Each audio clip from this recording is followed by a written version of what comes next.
But what I found interesting when I did begin my work in history, and because of my interest in Orientalism and colonial and post-colonial studies, was that textbooks in English, American textbooks on history and world history, are exceptionally Eurocentric themselves, as we would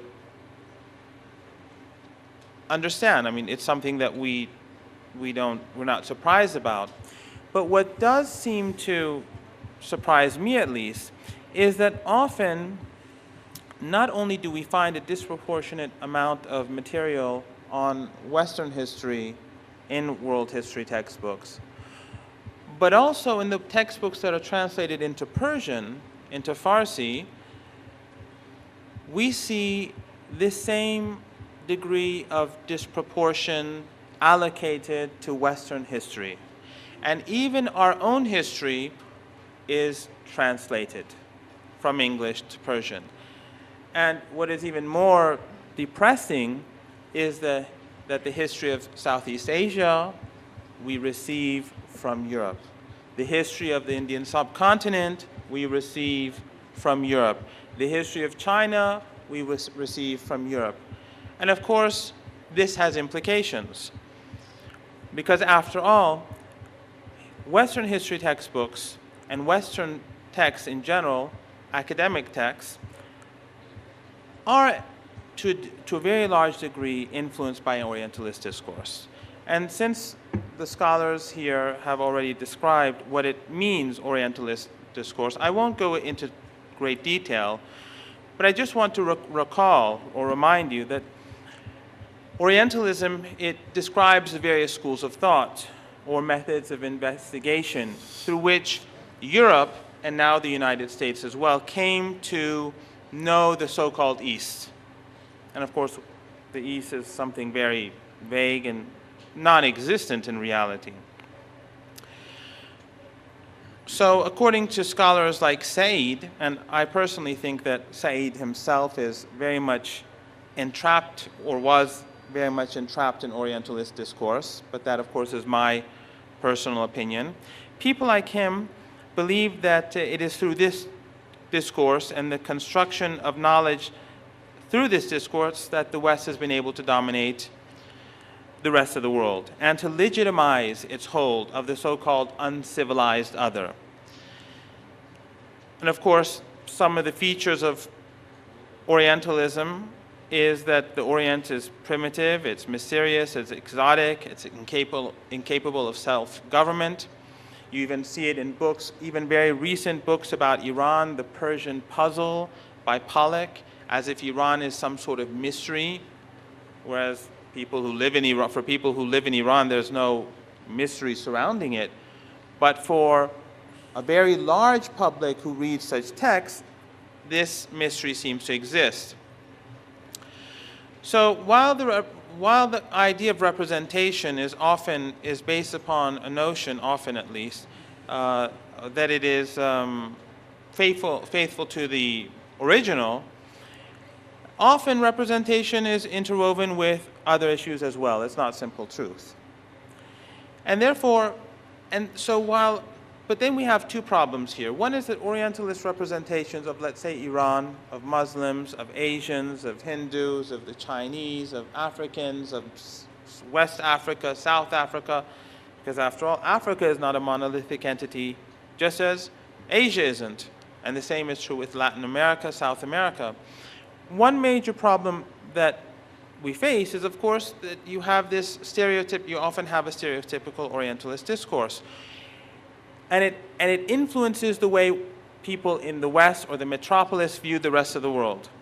But what is even more dangerous is how often Orientalist discourse, because of its sheer power, is able to influence the way in which the so-called Orientals view themselves. In other words, a sort of split consciousness develops, as we call in Black studies, where a community of people views itself, an individual views himself or herself as through the eyes of their community, their own people. But at the same time, they view themselves from the eyes of the European, the American, the metropolis, the center of power. How do they do that? They view it through literary texts, more importantly nowadays through film, through television, and through the news. Because after all, it is, we do not, if alternative news sources that from this, excluding those that come from within Iran, they don't come from China, they don't come from India, they don't come from Africa, they don't come from Latin America. They all come from the metropolis, the center of economic wealth and power, which is today the United States and Western Europe. So when this happens, we have what has previously been described as the brown sahib, the house Negro, as has been called by Malcolm X, what Ala Ahmad calls West-struck, and or the Orientalized Oriental, which I personally like a great deal. But these are people who are very clearly Westernized in orientation and ideology and thought. People, for example, who see themselves as ideologically attached to the West. But what is even more interesting and more sophisticated is how Orientalist discourse influences us. Those of us who don't consider ourselves, we assume that we are somehow independent thinking, yet we are deeply influenced by Orientalist discourse. For example, and academia is very much influenced by culture. We do not live in a void, especially in the humanities. So when, for example, when we see television, it influences our perceptions of the world. That is why, for example, when you watch television, or for example, many journals, if you look on the streets of Tehran at these newspaper shops or whatever they're called, you'll see journals with pictures of young girls and boys whose hair color is blonde. Whereas in Iran, most people are not blonde. Eyes are blue. They're usually light-colored, white. In other words, the standard of beauty becomes European. One could claim that this is because aesthetically Europeans are more attractive than people in the rest of the world.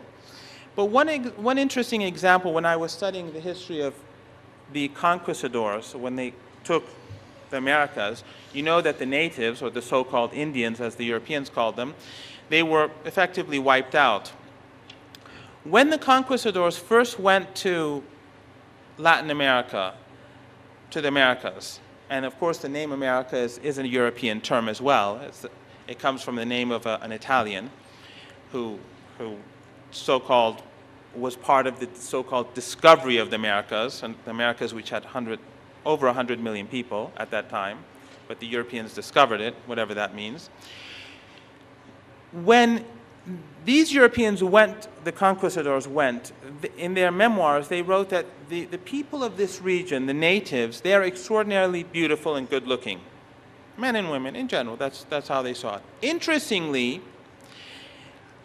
I read a memoir or a piece from the other side, whereas one of the natives was writing to someone else that the Europeans are extremely ugly and that they look like, excuse me, I'm just saying what he said, they look like dogs.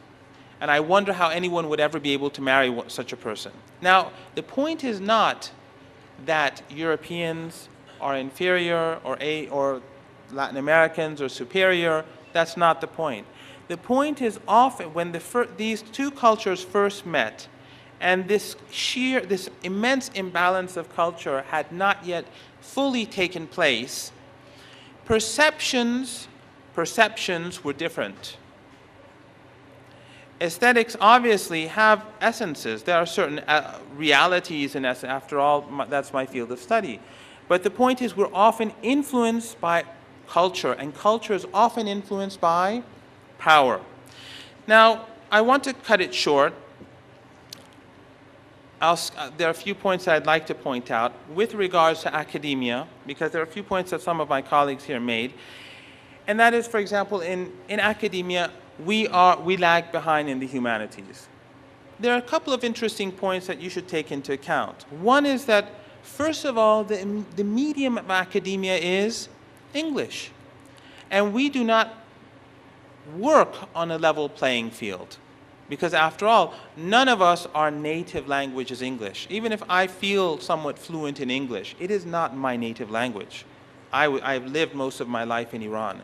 Others are even, many of my colleagues are even more at a disadvantage. Secondly, the criteria in many academic journals are based upon Orientalist discourse, because many of the important journals in the humanities are Western. For example, one example, I once wrote an article which I called Constructing an Axis of Evil, Iran Memoirs in the, quote, Land of the Free, unquote. It was about Iranian memoirs that were published and written in the United States. I gave this to a very important journal, a very progressive so-called journal in the United States for publication. And in it, I analyzed these texts. And some of the elements that existed in these texts, I critiqued. One small example, in most of these texts, when it refers to the Iran-Iraq war, it said that, and this is what Azar Nafisi writes, this is what Satrapi writes, this is what most of them wrote, that the Iranian combatants in the war, they had these keys around their necks, these golden keys, that when they died, they were told that they would use them and go to heaven. Have you ever heard this before?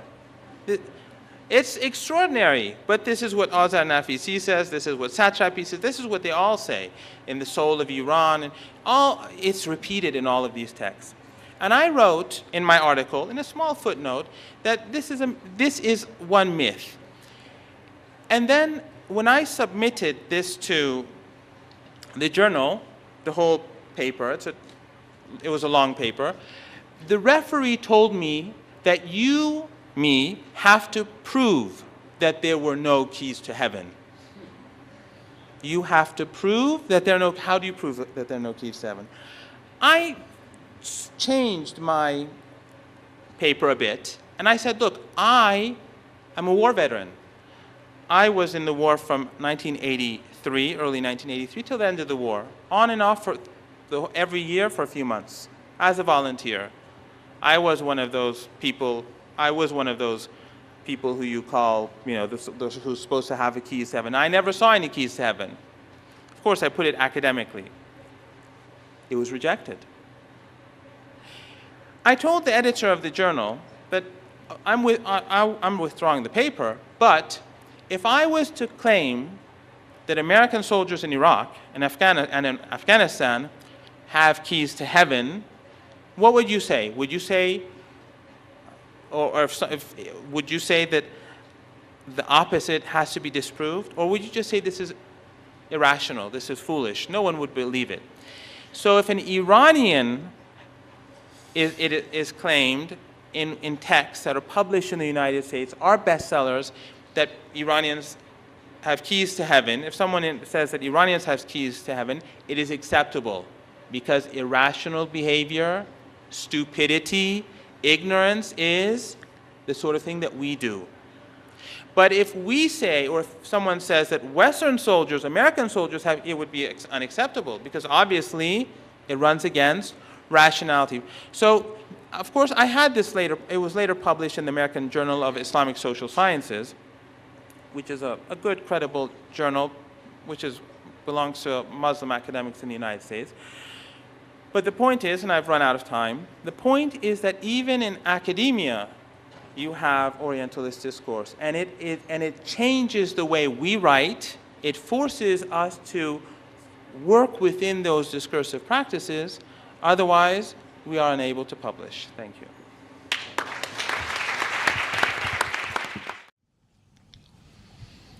A second point is what I call, or what many call, flexible positional superiority in the West, and something that we do not take into account of. In the 19th century, Turks were considered to be, they were considered in Western texts to have a tendency towards homosexuality in the Romantic texts. Poets such as Byron, among others. And one of the signs of Western superiority to Muslims, because Turks were the Muslims. In the poetry, in the text, they would often say the Turks, the Persians, the Moors, the Arabs, they were inter-exchanged because it didn't make really much of a difference. They were all the same. The Turks were considered to have a tendency towards homosexuality, and that's why they were less civilized than their Western counterparts. But let's move fast forward in the late 20th century. Now the non-Western world is considered to be less civilized because it is unaccepting of homosexuality. So the values have changed 180%, 180 degrees, but the relative positional superiority hasn't changed. So it doesn't matter if homosexuality is good or bad. The point is that the West would be dominant. Now, whether there was a tendency or that's irrelevant and not important, so don't be concerned about that. Or, for example, women in the West were considered to be more civilized than women in most of the world because they were more modestly dressed, again in the 19th century and early 20th century.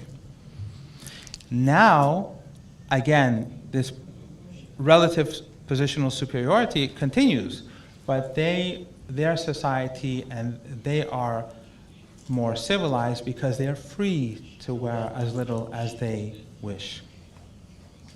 Now, again, I don't even want to go into the whole issue of Hollywood now, Weinstein, how the commodification of women in Western society and the sexualization of the female body, what harm that has contributed to the West and the world.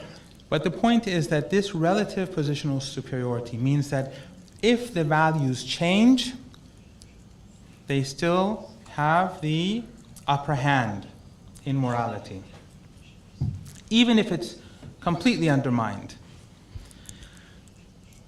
How is this important? Because through hegemony, it is not only the Western world that views itself in a particular way, but also the non-Western world, because of the power of culture. And when I say power, I don't mean it in a positive or negative way. But the power of culture influences. There's a very famous novel in the English language by Toni Morrison, an American female African-American novelist, called The Bluest Eye. In it, a young African-American, she wishes to have blue eyes. Her name is Pecola. It's a very bitter novel, very bitter novel. But her whole dream of beauty is for her eyes to be blue, which is impossible because, of course, she's African American. And she's even ridiculed by those African Americans who have lighter skin. Why? Because it is imposed upon society that the lighter the skin, the better, the greater their value as human beings, aesthetically and otherwise. It is imposed upon them, as I remember what I said earlier on about the conquistadors. Ultimately, she goes mad. Why? Because she cannot reconcile that which she cannot have and that which she is. Because she's been forced by society, and she has ultimately accepted the notion that she is somehow inadequate. We can see this in how people in our part of the world and in other parts of the world, they operate on their nose, their eyes, how they permanently change the color of their hair, not for the sake of change, but to look Western. You see it on the covers of journals, And so on. You can see it in China, you can see it across the world. Even, I would say, that we have the same problem in academia. So, for example, as an academic at the University of Tehran, if I explain or if I discuss an Islamic philosopher or a Chinese thinker, a significant number of students would be disinterested. But if I was to explain Heidegger or go into Hegel or Derrida or someone else, students would look at me and think, he knows what he's talking about. Or if I have a particular accent.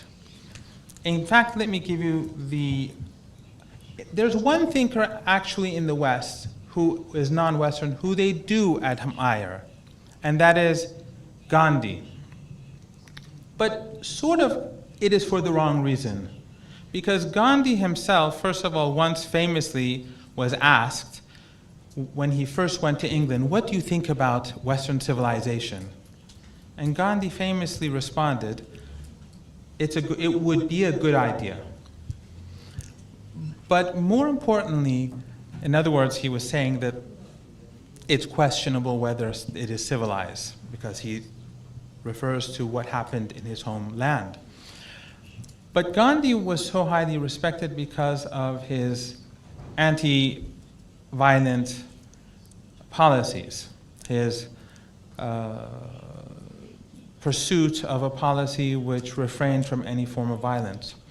But those who studied Gandhi know that actually Gandhi used different militant organizations who were resisting British occupation as a tool for negotiations.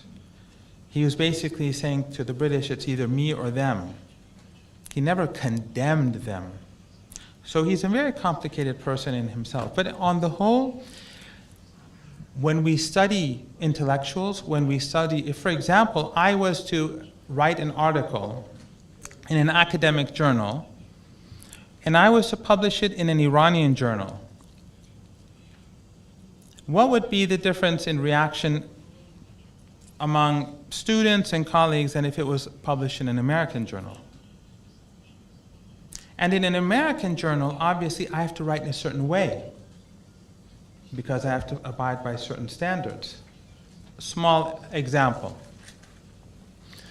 I wrote an article about the Iran-Iraq war, where in the West it's often said that Iranians, and in history books too, and among other books, in other words, in academic works, that Iranians carried these keys to heaven, these plastic golden keys. I was in the war. You can find on YouTube footage of war. No one had keys to heaven. You could speak to hundreds of thousands of soldiers who were involved and their families who were involved in war. There are no keys to heaven. And I actually alluded to this in my article, which was to a very important American studies journal in the United States, which I won't name here. And the referees, who were academics, said, after reviewing the piece, that your article is fine in certain ways, but among the problems is you say that there were no keys to heaven. You have to prove this. Those of you who know logic or philosophy, you know that proving a negative is impossible. For example, if I accuse one of you of theft, right? I say you stole something.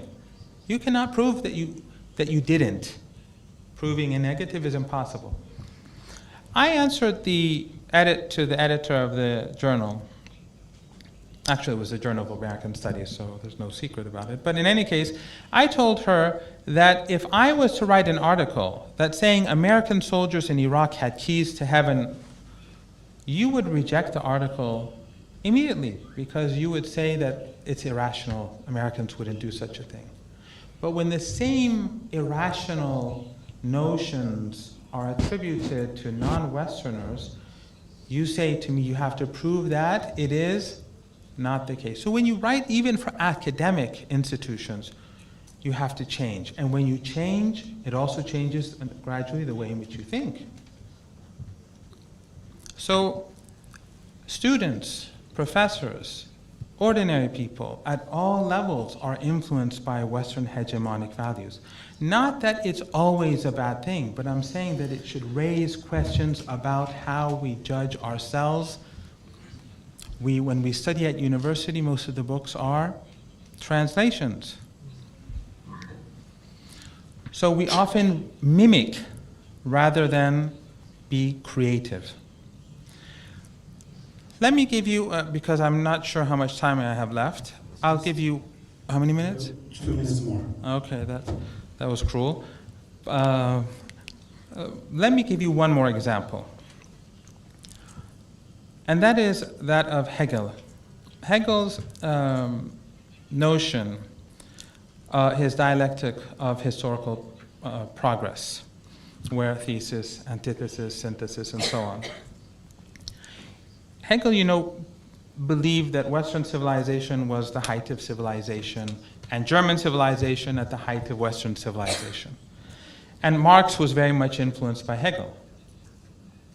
Marx, who is, and I don't mean to criticize anyone who is leftist, but Marx himself was influenced by Hegel, as I said, and that is the reason, or one reason, why Marx himself, who is considered to be a revolutionary, a person who critiqued and attacked the injustices of class-based society,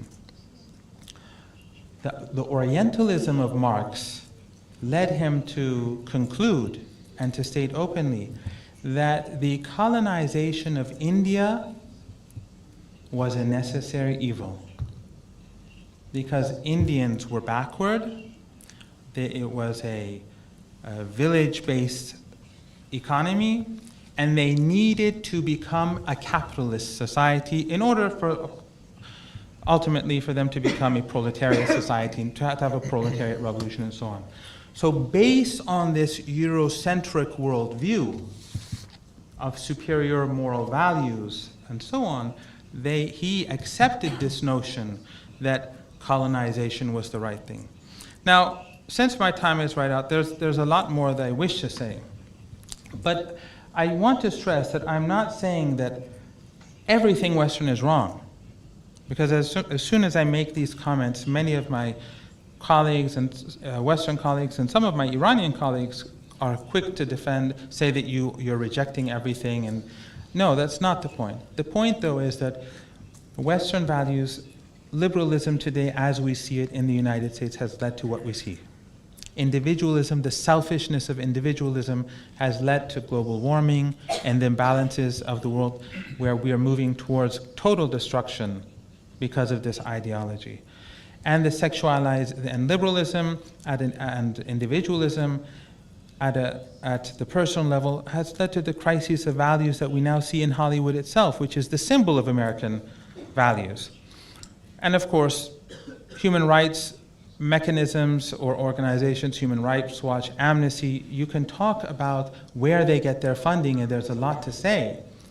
But for me, the most important thing is that the values that they promote themselves are not necessarily all the sort of values that are good for human existence. And the reality that we see today in Palestine, where apartheid is accepted by the Western world. And every time we discuss apartheid in Palestine, they ignore the comments, shows that something is deeply wrong. Thank you. I just want to add a couple of things that I said in context with the broader discussion that we were having. And that is that actually going back to what the professor was saying about Kipling, who spoke about the white man's burden. Why is it that Kipling thinks that the white man, and he sincerely thinks so, that the white man has a burden? That is because of the belief that either racially or culturally there is a hierarchy. Remember, again, Hegel and this Hegelian notion. So the adult in the house or the adult in the room has greater legitimacy than the child. The adult may slap the child. The adult may abuse the child. But at the end of the day, it's the adult and the child. The adult has greater credibility. Why is this important?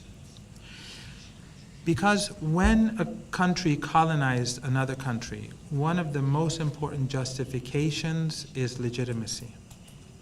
If a community is childlike, then they have less rights over the land because they do not understand land. They do not understand ownership properly. They do not understand what it means to rule themselves. They are not mature.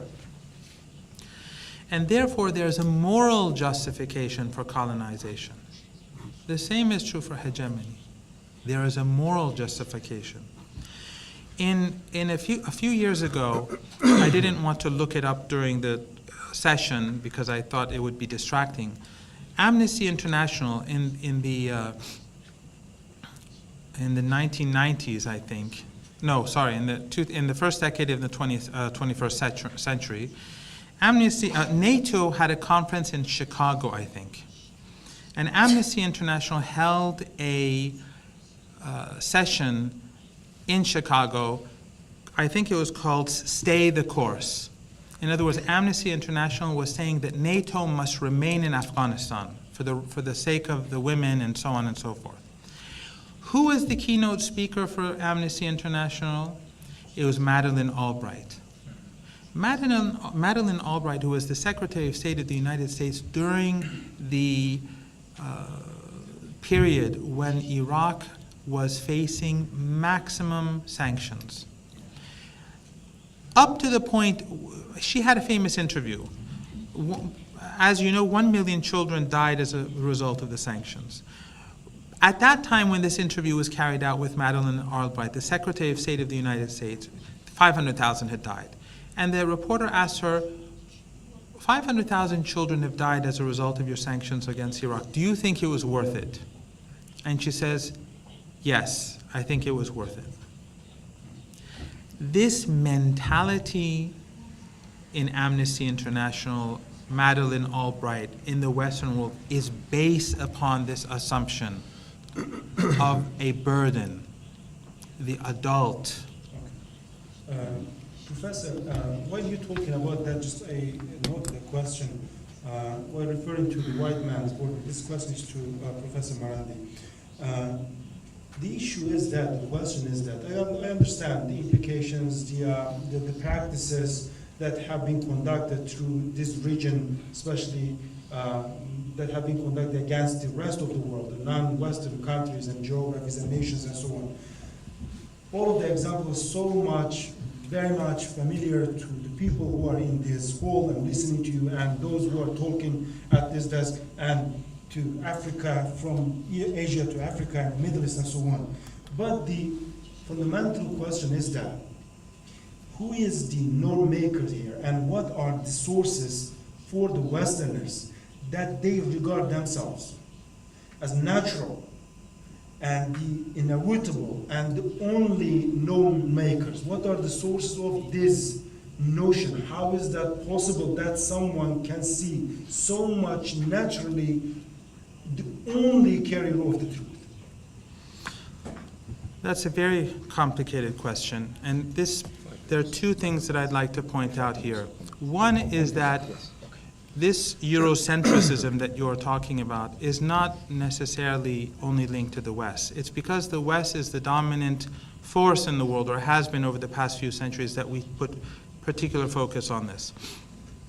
Otherwise, in communities, in countries, in regions across the world, tribes, villages, in Iran, one let's say village against another, one race against another, one language. This is something that is a part of the human condition. The reason why we are so much focused, it doesn't mean that the West is all evil and the rest of the world is everything is fine. No. Throughout the world, our part of the world is full of injustices and serious problems, and is full of hierarchy that is not based on justice, whether it's male, female, racial, you call it. There are numerous ways of looking at it. The focus here is simply because this is the hegemonic power that influences all of us. Said, as you made reference to, speaks about this, and so do many others. Where does it start? Some believe it began with the Grecians. Even Greece itself, whether it's West or not, that's open to question. Some say it began with the Crusades, the Middle Ages, the era in which the study of the Orient was institutionalized in the late 18th and early 19th century. And there are reasons. People define themselves to a degree through otherization. It's natural. It's not necessarily bad. Male, female, there are differences between the two. But it's when otherization becomes a hierarchy of value. It becomes essentialized. Superior versus inferior. That's when it becomes a problem. Again, the point is not that everything that exists in individualism is bad. No, that's not true. Everything that exists in liberalism is bad. The point is that these values are open to question. Some of them are open to question.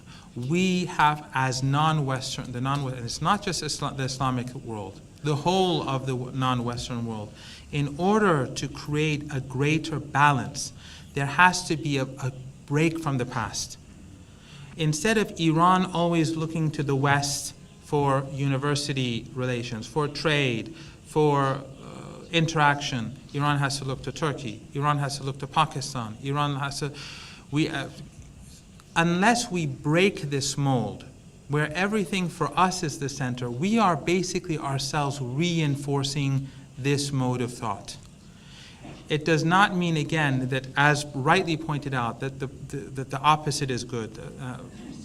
Instead of Orientalism, we should have Occidentalism. In fact, that is just as destructive and just as immoral as Orientalism. Yeah.